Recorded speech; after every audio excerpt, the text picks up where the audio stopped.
estamos terminando con la serie de la carta de Pablo a los Filipenses. Ha sido un recorrido largo, pero creo que ha valido la pena. Hay muchas verdades, mucha gracia del Señor con nosotros a través de esta carta que un día envió Pablo a aquella iglesia en Filipos.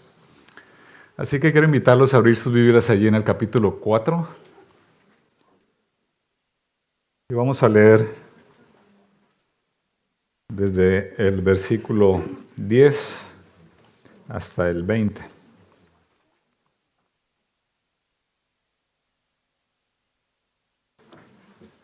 Dice así la palabra del Señor. En gran manera me gocé en el Señor de que ya al fin habéis revivido vuestro cuidado de mí, de lo cual también estabais solícitos, pero os faltaba la oportunidad. No lo digo porque tenga escasez, pues he aprendido a contentarme, cualquiera que sea mi situación. Sé vivir humildemente y sé tener abundancia. En todo y por todo estoy enseñado, así para estar saciado como para tener hambre, así para tener abundancia como para padecer necesidad. Todo lo puedo en Cristo que me fortalece. Sin embargo, bien hicisteis en participar conmigo en mi tribulación. Y sabéis también vosotros, oh Filipenses, que al principio de la predicación del Evangelio, cuando partí de Macedonia, ninguna iglesia participó conmigo en razón de dar y recibir, sino vosotros solos, pues aún a Tesalónica me enviasteis una y otra vez para mis necesidades. No es que busque dádivas, sino que busco fruto que abunde en vuestra cuenta. Pero todo lo he recibido y tengo abundancia. Estoy lleno, habiendo recibido de Epafrodito lo que enviasteis, olor fragante, sacrificio acepto, agradable a Dios. Mi Dios pues suplirá todo lo que os falta conforme a sus riquezas en gloria en Cristo Jesús. Al Dios y Padre nuestro sea gloria por los siglos de los siglos. Amén. Oremos al Señor. Padre, queremos venir ante tu presencia con tu palabra abierta delante de nosotros, rogando tu bendición, Señor, pidiendo que tu Espíritu Santo opere en nuestro corazón con poder para darnos comprensión de lo que tú enseñas a partir de este texto. Oh Señor, y sobre todo, Padre, para que podamos llevar fruto, que honre tu nombre, que sea olor fragante para ti, Señor. Te lo rogamos, Padre, en los méritos de Cristo. Amén. Hay una novela de un autor que se llama Santiago Lorenzo. El título de esa novela es Los Millonarios. Un poco el resumen de esa novela es que un hombre que ganó la lotería, pero no podía cobrar la lotería porque no tenía DNI. Y pertenecía a un grupo que estaba fichado por la policía, así que no podía ir allí a sacar el DNI. Y alrededor de esa tragedia, digámoslo así, se desarrolla toda la trama del libro. Un hombre muy feliz por haber ganado la lotería, pero muy miserable por no poderla cobrar, disfrutar. Algún crítico de este libro dijo que era una novela muy original, pero realmente no estoy muy de acuerdo con este crítico, porque de original no tiene nada. Porque es lo cotidiano que vemos en el mundo. La gente quiere agarrar aquellas cosas que ofrece la vida como si eso le llenase su corazón y eso fuese la razón de su felicidad. Entonces busca el dinero, busca la fama, busca el poder, busca tener un buen trabajo, busca tener una familia espléndida, una casa grande y qué sé yo, todo lo que la gente se inventa. Con ese ánimo y ese anhelo de encontrar allí la felicidad. Y al final se encuentran como este hombre que compró y ganó la lotería. Miserable porque no puede disfrutar la felicidad, porque aquellas cosas no traen la felicidad. Cuando uno busca en el diccionario, en la Real Academia, cuál es el significado o la definición de felicidad, encuentra esta frase. Es el estado de grata satisfacción espiritual y física. Es una definición muy sencilla, muy simple. Se agradece que hayan puesto la palabra espiritual, ¿verdad? Que no se hayan limitado a la satisfacción física. Sin embargo, si tú vas por allí por la calle o con tus familiares que no conocen del Señor, con tus amigos, y les preguntas si tú eres feliz, seguramente vas a encontrar respuestas como la siguiente. Pues sí, soy feliz. Tengo salud, tengo un trabajo estable. Junto con el salario de mi mujer nos podemos pagar el piso, la hipoteca, y además en verano podemos irnos una semana de vacaciones. Entonces sí, soy feliz. Pero si uno mira con detenimiento una respuesta como este tipo, va a encontrar cuál es el trasfondo que aquellas personas creen que es la felicidad. Están hablando de salud, están hablando de dinero, están hablando de familia, están hablando de ocio, y es justamente en esas cosas donde la gente afinca su esperanza de encontrar satisfacción en la vida, felicidad, gozo. Pero la verdad es que la respuesta que dan estas personas tiene un tono, un deje de, más bien de resignación, de añoranza. Y eso es porque aquellas cosas externas en las que la gente pone su esperanza para ser felices son superficiales y son sobre todo pasajeras, tienen un periodo de caducidad. Ahora te pregunto a ti, ¿tú eres feliz? Bueno, vamos a intentar responder esa pregunta a la luz de lo que el pasaje que tenemos delante nos enseña.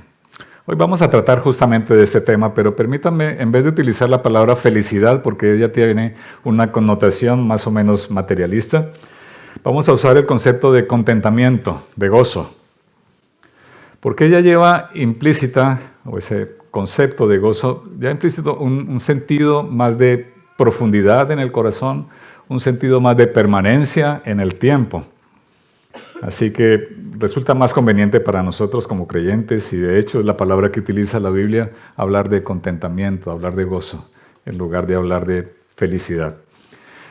Y usando más o menos la misma línea de definición que usa la Real Academia, permítame definir el contentamiento de la siguiente manera. Es una forma de vivir con una grata satisfacción espiritual, sobre todo, y física, que es independiente de las circunstancias por las que tenemos que vivir en la vida. Así es, hermanos, el punto central del sermón es el secreto del contentamiento, y es el título que lleva el sermón. El secreto del contentamiento radica en aprender que pasando por necesidad o teniendo abundancia, la suficiencia real para nosotros es tener a Cristo como nuestra razón de vida. En 3 palabras, Cristo es suficiente. Yo sé que al mundo esto le suena a chino, ¿verdad? Pero para el creyente esto es una realidad. Cristo es suficiente. Ese es el argumento del apóstol Pablo. Así que vamos a hablar de 3 elementos que componen lo que nosotros llamaríamos el secreto del contentamiento. El primero de ellos es dar, servir, ofrecer. El segundo es imitar a Cristo, perseguir lo que Cristo persiguió. Y el tercero es entender y aceptar que Dios está forjando en tu corazón el carácter de Cristo. Y lo hace a través de las circunstancias y usando los medios que Él tenga que usar para lograr ese propósito. Vamos entonces con el primero. Dar, ofrecer, servir oportunamente. Pablo ha comenzado esta carta a los Filipenses por allí. Si ustedes van a sus Biblias en el primer capítulo, los versículos 3 al 5, dice lo siguiente. Doy gracias a mi Dios siempre que me acuerdo de vosotros, siempre en todas mis oraciones, rogando con gozo por todos vosotros, por vuestra comunión en el Evangelio desde el primer día hasta ahora. Y esa palabra comunión también se podría traducir participación. Pablo le está diciendo a la iglesia, me gozo en que ustedes participen en la obra del Evangelio, que ustedes sirvan para la extensión del reino. Esa es la razón de mi gratitud y de mis oraciones al Señor por ustedes como iglesia. Y ahora nos encontramos aquí al final de la carta, expresando básicamente la misma idea. En gran manera, dice Pablo en el versículo 10 del capítulo 4, en gran manera me gocé en el Señor de que ya al fin habéis revivido vuestro cuidado de mí. Sí, la carta comienza y la carta termina con ese mismo tono, con esa misma melodía. Una melodía que habla del gozo, de un gozo que tiene que ver con la participación de la iglesia en la extensión de su reino, en cómo la iglesia ha asumido su papel, su responsabilidad de contribuir a la extensión del evangelio, porque para la iglesia eso era una meta superior. Ahora bien, si no leemos con mucha atención este versículo 10, podríamos ver una especie de reproche del apóstol Pablo, ¿no? Cuando él dice, al fin habéis revivido vuestro cuidado por mí. Tiene esa percepción inicialmente. Pero no existe tal reproche, queridos hermanos, porque enseguida el apóstol agrega la siguiente frase, de lo cual estabais solícitos, pero os faltaba la oportunidad. Esa palabra solícito significa preocupado, atento, con deseos de servir.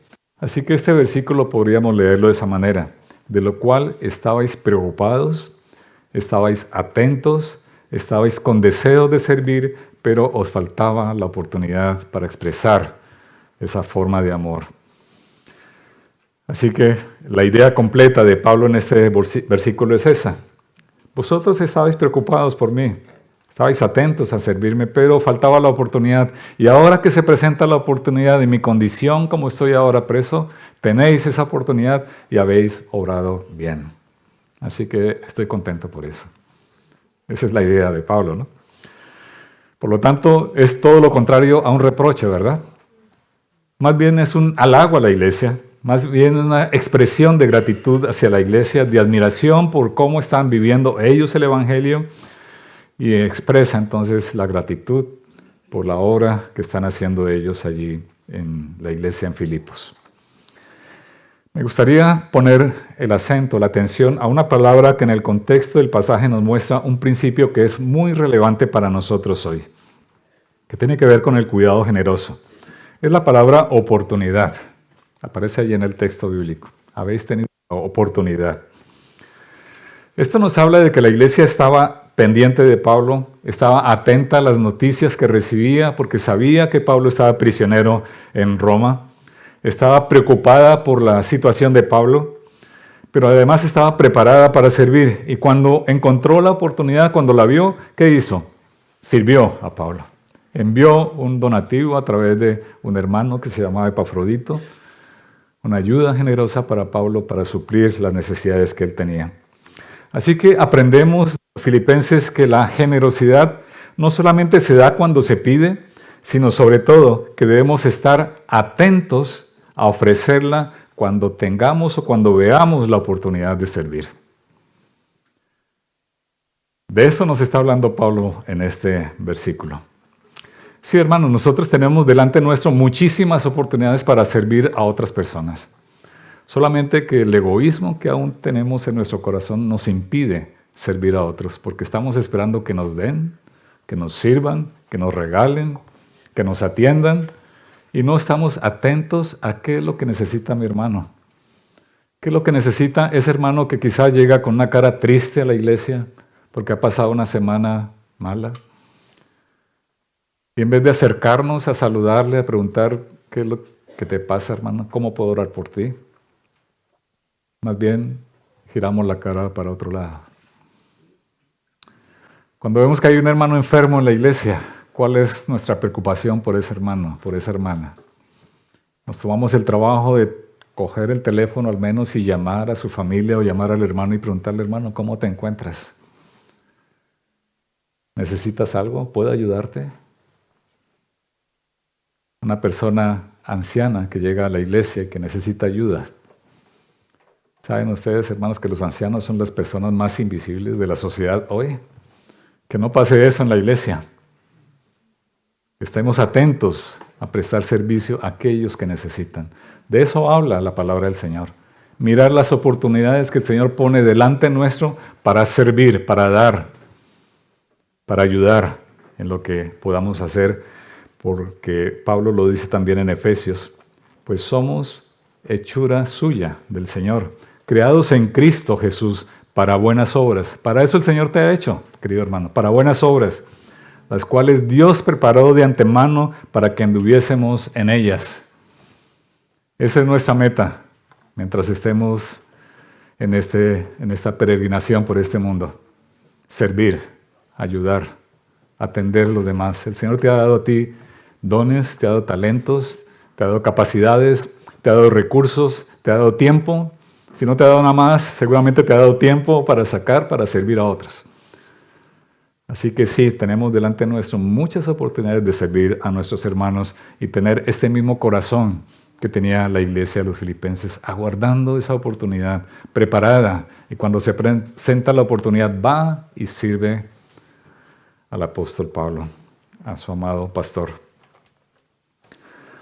Así que, hermanos, ¿quieres tener gozo? ¿Quieres tener contentamiento en tu corazón? El secreto es ese: dar, servir, ofrecer, ayudar. El mismo Jesús lo dice en la palabra: más bienaventurado es dar que recibir. Y esa palabra bienaventurado significa más dichoso. Más gozo hay en dar a la persona que necesita que en aguardar que me den a mí. A eso se refiere esta verdad, hermanos. Debemos enseñarnos entre nosotros a servir. Debemos estar atentos a dar de lo que el Señor nos ha dado. Tú tienes más de lo que necesitas, hermano. Tienes más tiempo del que necesitas para tus asuntos, para que ese tiempo que te sobra puedas dedicarlo a servir al Señor. Y tienes muchísimas otras cosas que el Señor te ha regalado por su gracia para servir a tus conciudadanos del cielo, sobre todo. Los padres tienen una obligación de enseñar a sus hijos a ser generosos, a dar. Nuestros hijos no necesitan aprender a ser egoístas. Ya nacen así. Ya nacen egoístas. Ellos necesitan aprender a dar.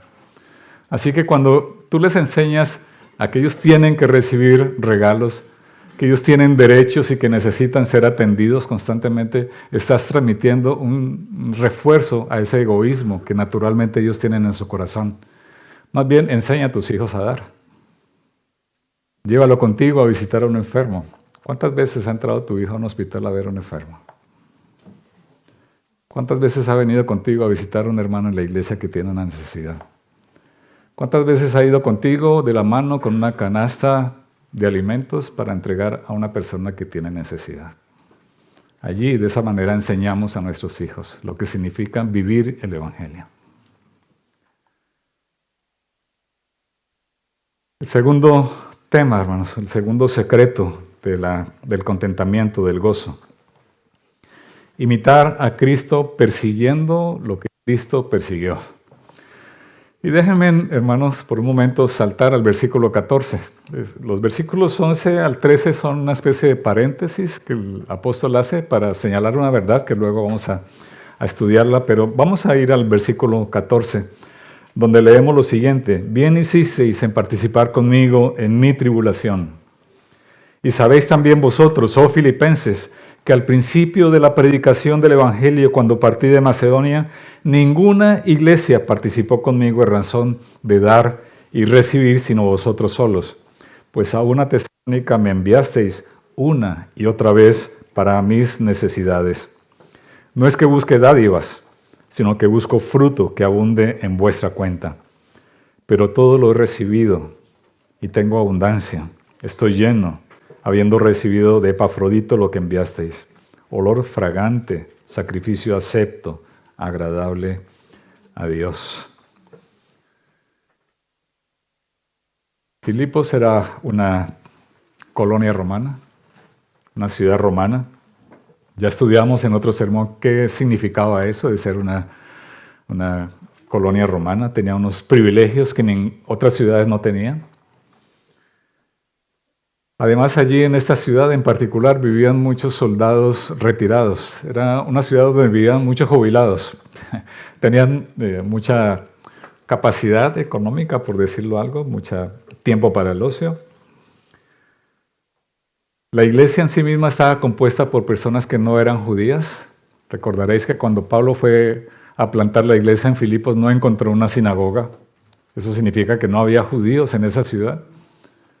Era sobre todo gentiles. Y muy seguramente era muy difícil vivir como cristianos en Filipos. Bueno, no es que sea fácil vivir como cristianos en ninguna ciudad, ¿verdad? En todas es difícil. Pero allí el énfasis es este, ¿no? En Filipos era difícil ser creyente por el contexto cultural, el contexto social en el cual vivía esta iglesia. Además de eso, estaba amenazada por malas enseñanzas, por falsos maestros, tal como lo enseñó en el capítulo 3 de esta misma carta. A Pablo le preocupaba la unidad de la iglesia, le preocupaba que hubiesen conflictos entre los hermanos. Pablo no podría soportar eso. ¿Cómo es posible que tengan conflicto entre ustedes que son hermanos? Lo trata allí en el capítulo 4 al principio. Habla Pablo con énfasis en la necesidad de vivir en humildad, considerando a los demás como superiores a sí mismos. Así que eran temas que a Pablo le preocupaban. Todas estas realidades de la vida de la iglesia de Filipos nos hace pensar que no era una iglesia perfecta.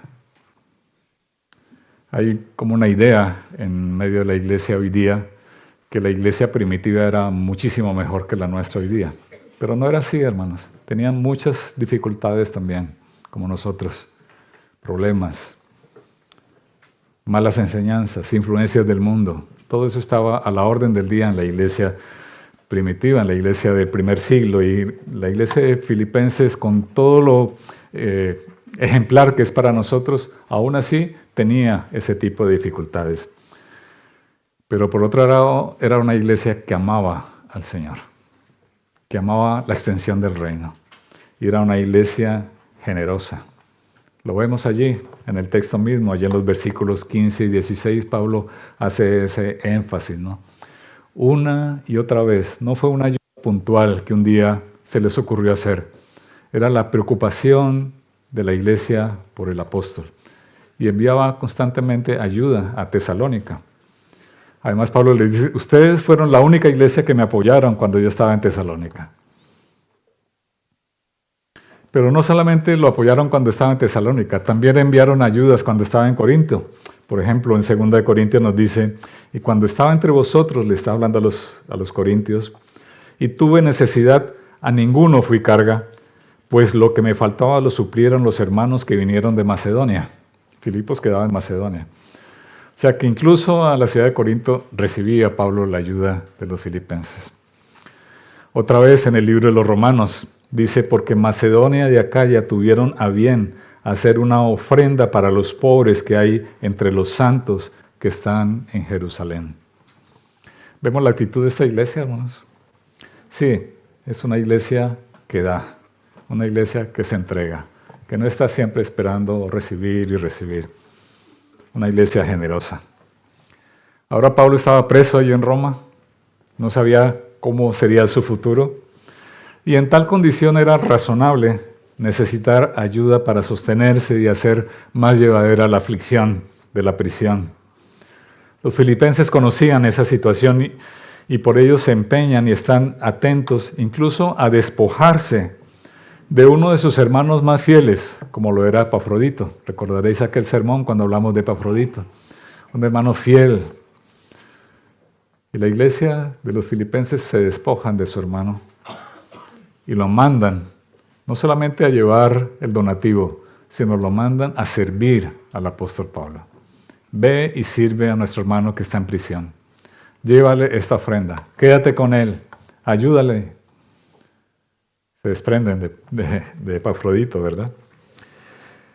Mandan al mejor mensajero posible para llevar ese donativo a Pablo y para que fuese siervo del apóstol, lo cual Epafrodito, por cierto, cumplió de manera diligente, incluso peligrando su propia vida, porque casi murió prestando su servicio al apóstol.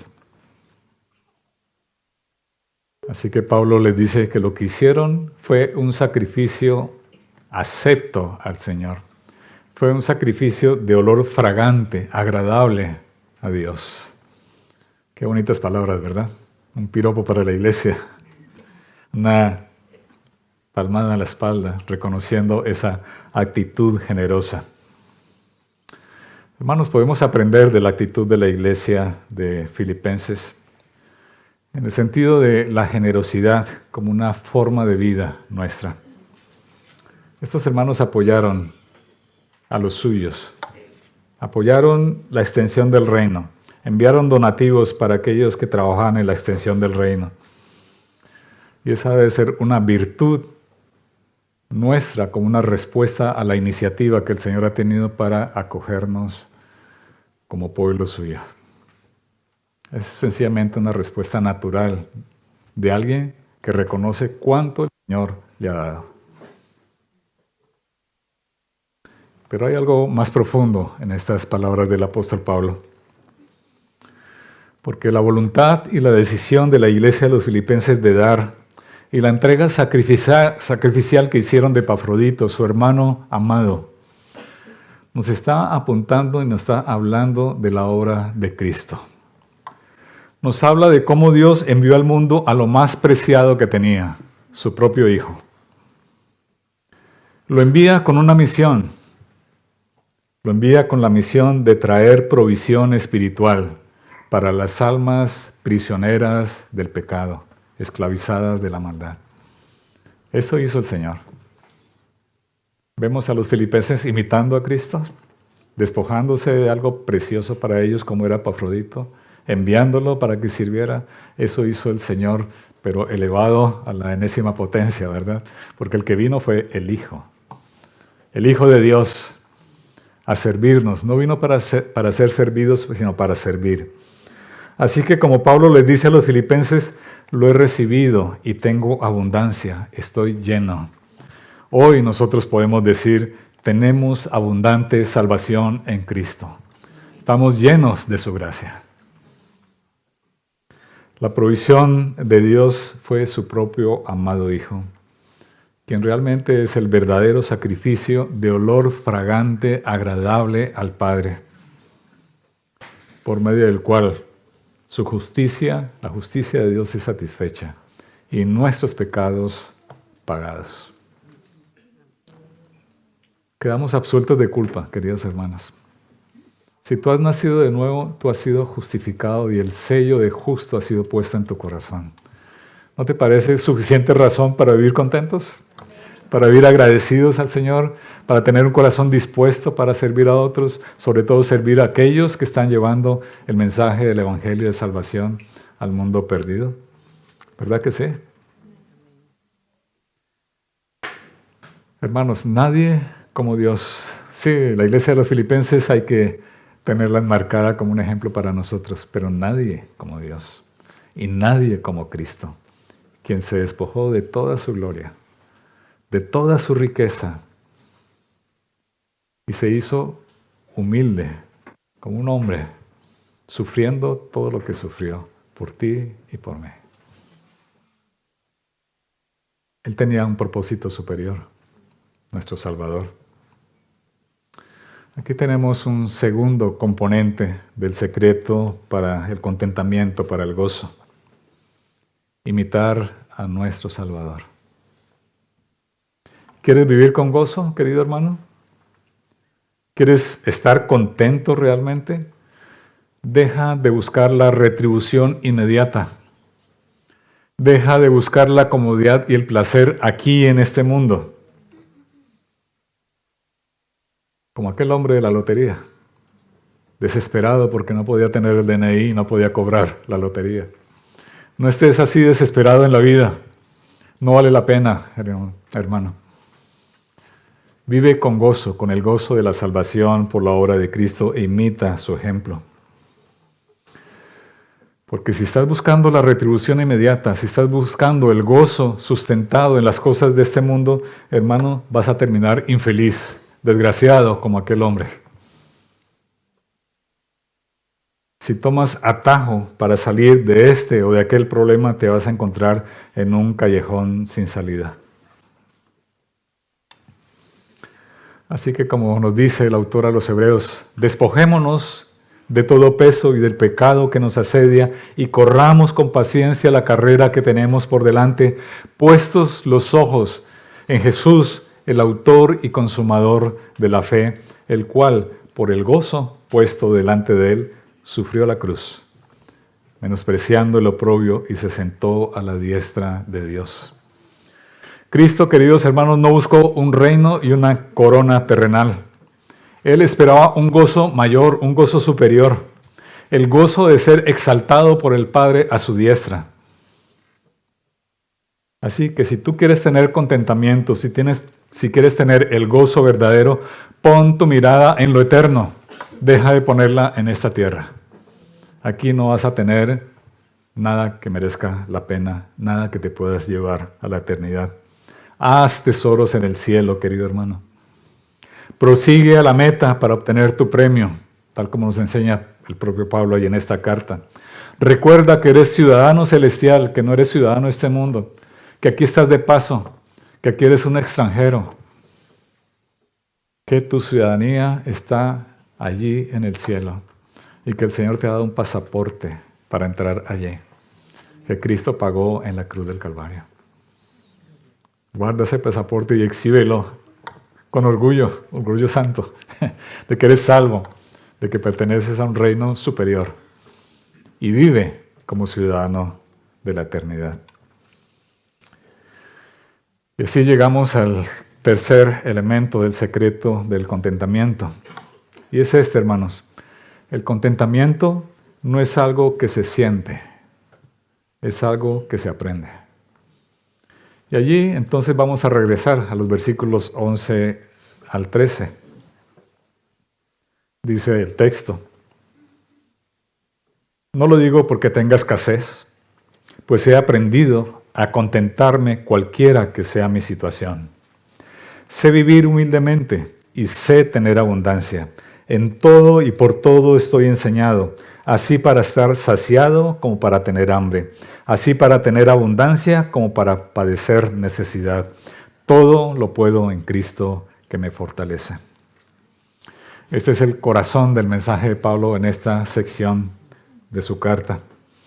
Sí, él está elogiando y agradeciendo la actitud de los filipenses, pero quiere transmitir una verdad que es superior, una verdad más maravillosa.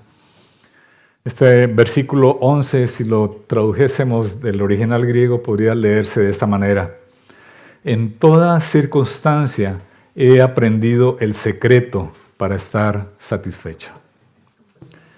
Volví y repito, en toda circunstancia, no en algunas, no cuando me va bien, no cuando tengo abundancia.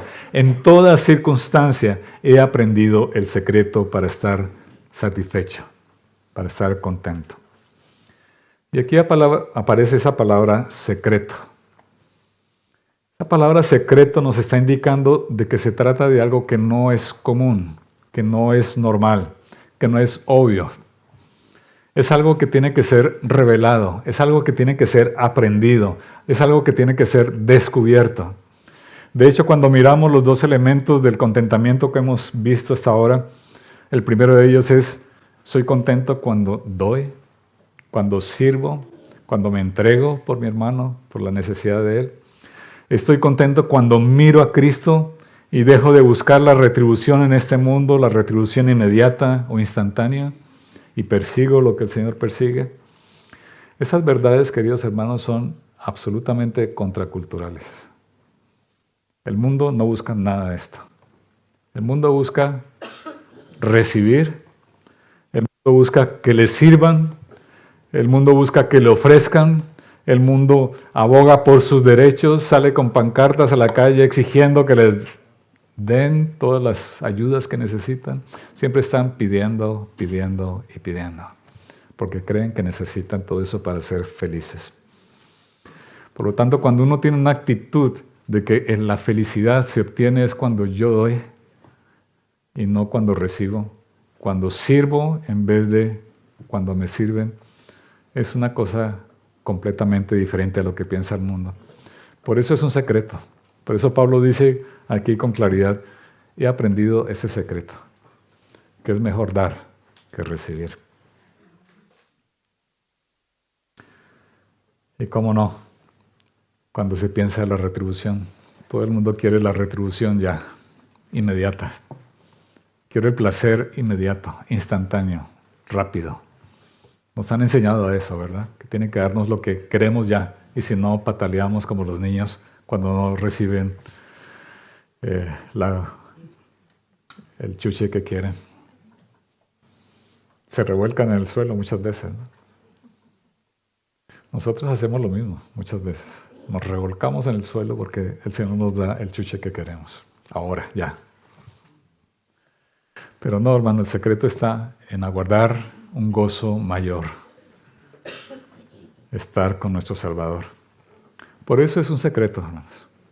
Por eso Pablo habla de eso, del secreto. Pero también agrega un par de palabras que es importante. Dice, he aprendido. Bueno, suenan palabras simples, ¿no? Pero tienen en el fondo bastante contenido. Porque no se trata de una verdad que aprendamos intelectualmente. Yo quisiera ser optimista y pensar que a través de este sermón tú aprendas a estar con gozo. Pero debo ser realista, hermanos. Esto no es algo que se aprende de otra manera diferente que allí entrando por la puerta estrecha, caminando por el camino angosto, por las circunstancias de la vida cristiana, con el trato del Señor en todas las diferentes circunstancias por las que hayamos pasado en el pasado o las que pasaremos en el futuro. Sí, Dios es el maestro escultor. Él quiere esculpir en tu corazón la imagen de su Hijo, la imagen de Cristo. Y muchas veces es verdad que el Señor utiliza una lima suave. Casi sentimos las cosquillas de Dios. Casi sentimos la caricia de Dios y sonreímos delante del Señor. Pero hermanos, otras veces el Señor utiliza un martillo y un cincel. Y nos duele hasta el alma cuando sentimos el golpe. Pero hermanos, cuando vemos lo que Dios ha hecho con ese cincel y ese martillo, aun cuando nos haya dolido profundamente, podemos estar contentos porque nos vemos un poco más parecidos a nuestro Salvador. Una razón suficiente para estar gozosos, ¿verdad? Para poderle decir al Señor, Señor, haz lo que tengas que hacer en mi vida, con tal que me parezca más a Cristo. Job aprendió esa verdad. Ninguno aquí ha sufrido como Job, ¿verdad? Él estuvo indagando, preguntándose por qué le pasaba todo eso, ¿no? Al final, casi de su libro, él dice, eran cosas demasiado maravillosas para mí. Que podamos un día decir eso, hermanos. Después de pasar los tormentos, las dificultades de la vida, poder decir, Señor, eran cosas tan elevadas que para mí estaban escondidas. No las podía entender. Pero lo has hecho, Señor. Ahora sonrío, porque he descubierto que te conozco mejor. Qué bueno, ¿verdad, hermanos? Merece la pena ser tratados por el Señor. Que lo siga haciendo, ¿verdad, hermanos? Amén. Que siga tratando con nuestro corazón, con nuestra vida, porque necesitamos urgentemente que Él opere en nuestra vida esa transformación que Él se ha propuesto hacer. Hermanos, el contentamiento no lo aprendió Pablo a los pies de Gamaliel, lo aprendió a los pies de Cristo, caminando con Él por el camino sinuoso y hostil, aprendiendo a vivir humildemente, en escasez, pasando hambre y en necesidad, y también aprendió a depender del Señor cuando tuvo abundancia y cuando estuvo saciado. Momentos que a veces es más difícil volver nuestra mirada al Señor, porque nos creemos suficientes. Que el Señor nos ayude a vivir también cuando estamos bien, cuando tenemos abundancia, cuando no tenemos escasez, siempre mirando a nuestro Salvador, porque de Él viene absolutamente todo para nuestra vida. Pablo pasó azotes, cárceles, traiciones, naufragios, y a través de todas esas situaciones él aprendió que el gozo verdadero está en poner sus ojos en Cristo y ver todas aquellas circunstancias como instrumentos en manos del Señor para forjar ese carácter que hoy podemos reconocer en el apóstol a través de sus cartas. Sí, hermanos, nosotros tenemos que pasar muchas veces por ese fuego purificador del Señor que derrite nuestro corazón, pero lo hace para que salga a flote toda aquella escoria que aún hay en nosotros y la retire y quede el oro puro. Que lo siga haciendo el Señor para su gloria. Así que de estas palabras de Pablo podemos extraer una aplicación muy práctica para nosotros, hermanos. Y es que las diferentes circunstancias que el Señor permite y es más, decreta en nuestras vidas son para enseñarnos a crecer en aquellas virtudes cristianas que no se aprenden de otra manera, sino a través de las pruebas, de las dificultades. Por ejemplo, el contentamiento. Aún en las dificultades, aún en la escasez, estar contentos con el Señor. Así que, hermanos, si tú te encuentras pasando por una situación conflictiva, difícil, no te quejes. Pídele al Señor que ore en ti lo que Él quiere orar. Aun cuando duela, aun cuando sea uno de esos martillazos del Señor, con tal que forje la imagen de su Hijo en nosotros. Eso es, hermanos. Alégrate de que el Señor lo esté haciendo. Recuerda que el contentamiento es una característica de todo creyente maduro. Y por el contrario, la queja es una señal de inmadurez. Así que aquí tenemos el tercer componente del secreto para el contentamiento. Dios está forjando el carácter de su Hijo en tu vida a través de las diferentes circunstancias. Así que deja de patalear, querido hermano. Sé dócil en manos del Señor. Pablo aprendió el secreto del contentamiento. Y es en ese contexto de saber vivir contento en cualquier escenario de la vida, sin excepción, sea en la abundancia o sea en la escasez, es en el que él puede exclamar esa extraordinaria afirmación que aparece allí en el versículo 13. Todo lo puedo en Cristo que me fortalece. Recuerdo que este versículo lo tenía mi madre allí en casa, en un cuadro. Todo lo puedo en Cristo que me fortalece. Fue el primer versículo que me aprendí cuando niño. Es, de hecho, uno de los versículos más utilizados por los cristianos. Pero lamentablemente muchas veces lo utilizamos mal, porque lo sacamos de su contexto. A veces se utiliza como una especie de muletilla cristiana, ¿no? Una afirmación para el empoderamiento, para lanzarse a cualquier proyecto sin meditar las consecuencias, sin medir los recursos. Pero ese no es el sentido correcto de lo que quiso expresar Pablo en esta carta. No es una motivación para el positivismo humanista. Es más bien una conclusión a la que Pablo ha llegado después de haber sido enseñado por el Señor a vivir con su mirada puesta en Cristo. Es la conclusión de Pablo. Todo lo puedo en Cristo que me fortalece. Lo que está diciendo Pablo es que Cristo es suficiente. Eso es lo que está diciendo Pablo. Él, Cristo, es nuestro ejemplo a imitar. Y estos versículos del 11 al 13, una vez más nos recuerdan el Evangelio. Porque nos recuerdan que Cristo, viviendo en la abundancia de su gloria eterna, se desprendió de ella para vivir humillado en su condición humana.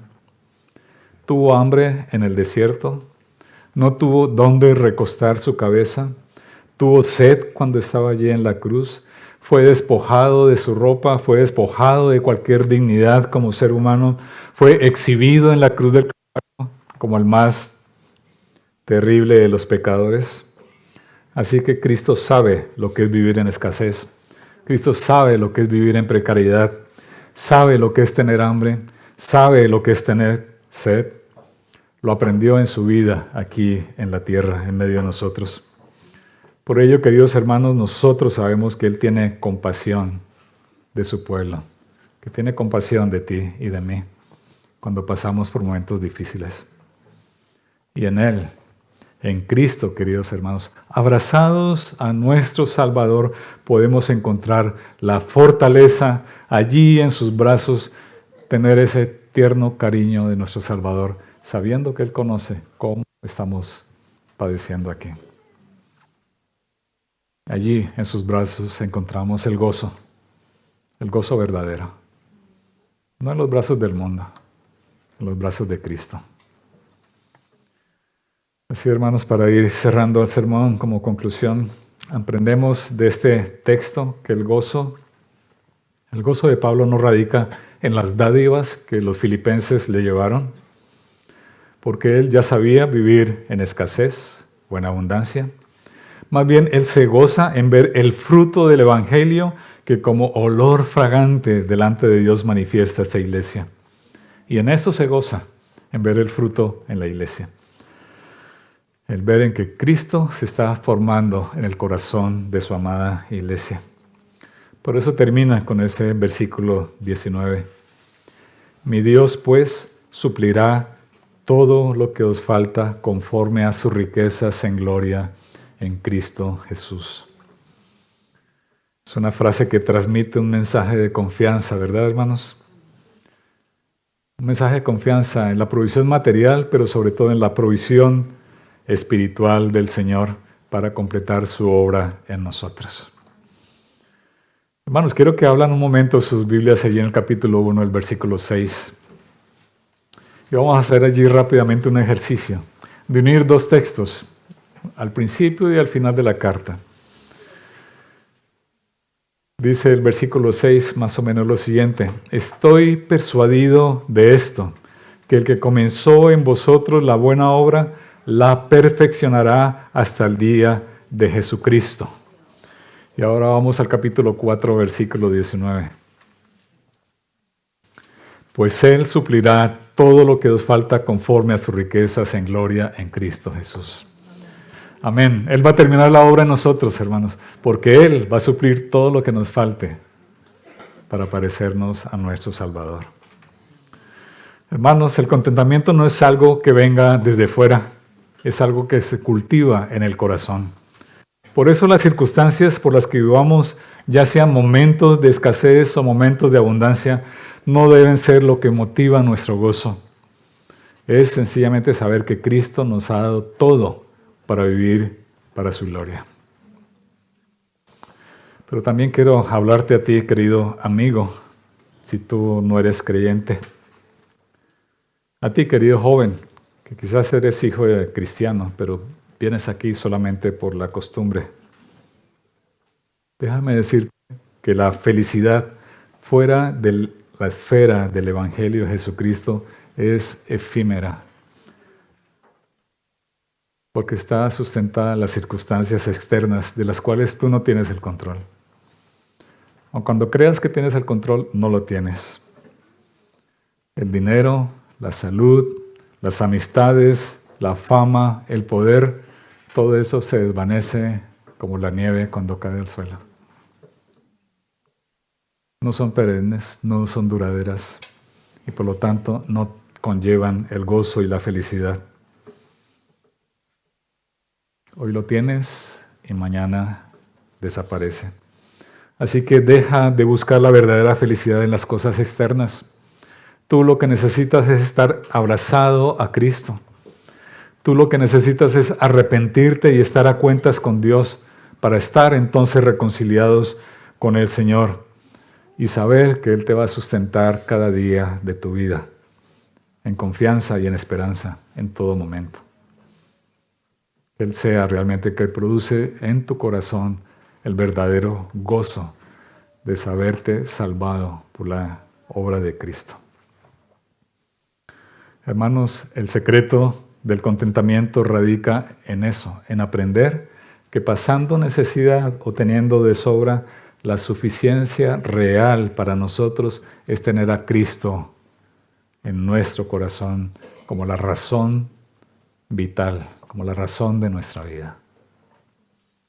Así que recordemos esos tres elementos del secreto para el contentamiento: dar, servir, entregarse, perseguir lo que Cristo persiguió poner la mirada en la eternidad, sabiendo que somos ciudadanos del cielo y no de este mundo, y entender que el Señor está utilizando todas las circunstancias de tu vida para forjar el carácter de Cristo en tu corazón. Amén. Oremos al Señor. Padre, te alabamos por tu palabra. Gracias, Señor, por ella, porque nos enseña una vez más lo que significa vivir para ti. Te damos gracias, Señor, porque Cristo es suficiente. Ayúdanos, Señor, a desprendernos de todo aquello que queremos añadirle a Cristo, pensando que así vamos a ser más felices. Y ayúdanos a vivir pensando en el honor de nuestro Salvador, en su gloria, persiguiendo lo que Él persiguió. Estar siempre a su lado. Te lo rogamos en el nombre de Cristo. Amén.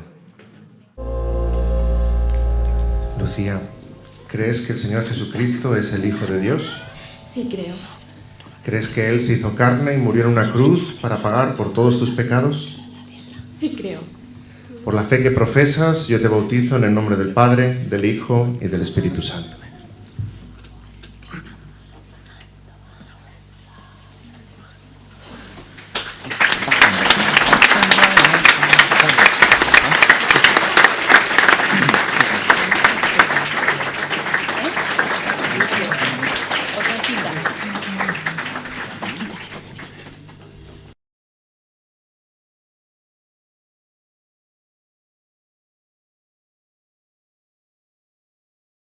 Ana, ¿crees que Jesús es el Hijo de Dios? Sí, creo.